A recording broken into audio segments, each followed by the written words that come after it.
Chandrashekharji, थोरल्या बाजीरावांच्या characteristics बद्दल तुम्ही काय सांगाल? म्हणजे वयाच्या 20व्या वर्षी पंतप्रधान पद मिळालं बाजीरावाला आणि वयाच्या 40व्या वर्षी त्याला मृत्यू आला. म्हणजे एकूण 20च वर्षाची कारकीर्द मिळाली बाजीरावाला. या 20 वर्षाच्या कारकिर्दीमध्ये बाजीरावांनी साधारणपणे 40 ते 41 लढाया केल्या आणि या सगळ्याच्या सगळ्या लढाया या अपराजित आहेत. म्हणजे एकाही लढाईमध्ये बाजीरावाला पराजय मिळाला नाही किंवा पराजित झाला नाही. अशा प्रकारच्या लढाया त्यांनी केल्या. याच्या पाठीमागे गनिमी कावा तर होताच शिवाजी महाराजांचा, पण आता काळ बदललेला होता. त्यामुळे शिवाजी महाराजांच्या युद्धाच्या वेळेला सह्याद्री त्यांच्या पाठीशी होता आणि त्यामुळे तिथे गनिमी कावा तो सह्याद्रीमध्ये राहून करता यायचा. जेव्हा बाजीरावांची जेव्हा काळ होता त्यावेळेला लढाया ह्या समोरासमोर मोठ्या पठारावर झालेल्या आहेत. मोठ्या मोठ्या युद्धक्षेत्र मोठी मोठी असायची, तिथे लढाया झालेल्या आहेत. त्यावेळेला गनिमी कावा कोणता अवलंबला त्यांनी, तर सैन्याच्या छोट्या छोट्या तुकड्या करायच्या आणि त्या तुकड्यांनी हल्ले असे करायचे की शत्रूला असं वाटलं, शत्रूला असं म्हणजे शत्रू बेसावत राहायचा किंवा संभ्रमित व्हायचा शत्रू की अरे नेमकं सैन्य कुठून येतंय. म्हणजे पूर्वेकडनं एखादी छोटीशी तुकडी हल्ला करायची आणि पळून जायची. त्यांचा पाठलाग करावा तर पश्चिमेकडनं हालचाल अशीच स्वारी व्हायची. असं करेपर्यंत आणखी वेगळ्याच दिशेने यायचे. म्हणजे अशा छोट्या छोट्या तुकड्या येऊन त्या प्रमुख सैन्य जे आहे शत्रूचं, त्या शत्रूच्या सैन्याला त्या नामोहरम करायच्या किंवा प्रचंड त्याला त्रास होईल अशा प्रकारच्या कारवाया करायच्या. दुसरं तंत्र त्यांनी असं वापरलं की पायदळ खूप कमी, घोडदळ जास्त वापरायचं. हे बाजीरावाचं आणखी एक तंत्र होतं. कारण का, तर वेगवान हालचाली. बाजीरावाच्याकडे घोडेस्वार जास्त होते, त्यामुळे वेगवान हालचाली करता यायच्या.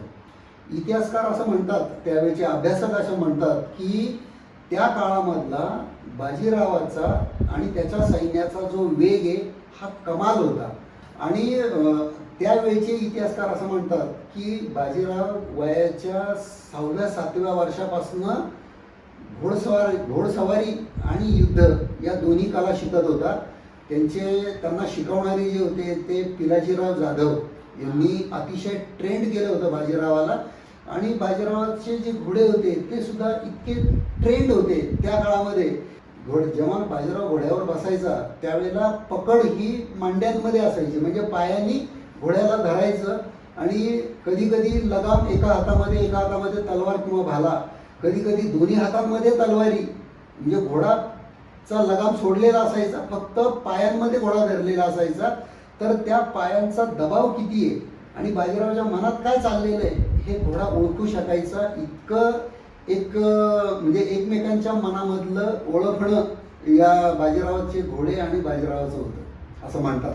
आणि बाजीरावाचा आणखी एक युद्ध कला गुण असा होता की जोपर्यंत संपूर्ण युद्धाची परिस्थिती आपल्या आवाक्यामध्ये आपल्याला योग्य होत नाही तोपर्यंत हल्ला करायचाच नाही. म्हणजे शत्रूची सगळ्या बाजूंनी कोंडी करायची, त्याचं अन्न पाणी तोडायचं आणि त्याला जेरीस आणायचं आणि युद्ध जिंकायचं. म्हणजे बरीच युद्ध बाजीरावाची अशी आहे की अजिबात लढाई न करता सुद्धा जिंकलेली आहे. अशी सुद्धा बाजीरावाची काही बरीचशी युद्ध आहेत. त्यामुळे ती कशी काय जिंकली विदाऊट लढाई? नाही, म्हणजे आता समजा मी पालखेडचंच उदाहरण देतो. पालखेडचं युद्ध जे आहे निजाम आणि बाजीराव याच्यामधलं युद्ध जे आहे ते युद्धनीतीचा उत्कृष्ट नमुना समजलं जातं. निजामाकडे प्रचंड मोठं सैन्य आणि त्यांचा सगळा लवाजमा आणि तोफा होत्या आणि बाजीराव अगदी चढे घोड्यानिशी बाजीरावाचं सैन्य होतं. बाजीराव निजामाला सारखी हुलकावणी देत होता. म्हणजे निजाम जेव्हा पुण्यावर चालून आला तेव्हा बाजीराव औरंगाबादवर चालून गेला.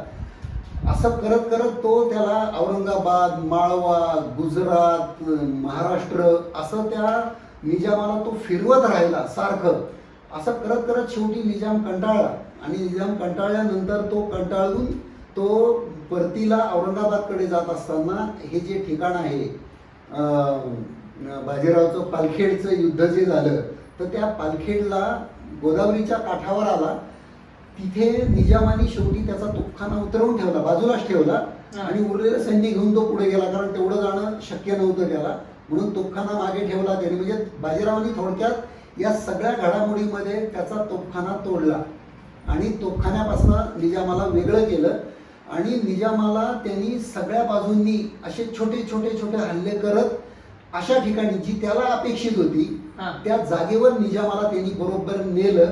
आणि जेव्हा निजाम त्या जागेवर पोहोचला त्यावेळेला सगळ्या बाजूंनी त्याला वेढा घातला आणि मुख्य म्हणजे त्याचं अन्न आणि पाणी तोडलं. उन्हाळ्याचे दिवस होते, गोदावरीला जे पाणी होतं गोदावरीचं जे त्याला लागणार होतं जनावरांसाठी असेल माणसांसाठी असेल, त्या पाण्यावर बाजीरावाने आपले सरदार बसवले. सगळे पाणी तोडलं, निजामाचे हाल व्हायला लागले. बरेच दिवस त्यांनी अक्षरशः तडफडत बरेच त्याचे प्राणी मेले, माणसं मेली. आणि एक दिवस असा उगवला की त्याच्याशिवाय म्हणजे बाजीरावाकडे शरणागती पत्करल्याशिवाय दुसरा पर्याय त्याच्यापुढे राहिला नाही. त्यामुळे कुठलंही युद्ध, मोठं युद्ध न करता हे पालखेडचं जे युद्ध आहे हे पालखेडचं युद्ध बाजीरावांनी जिंकलं आणि निजाम अक्षरशः गुडघ्यावर आणला त्यांनी.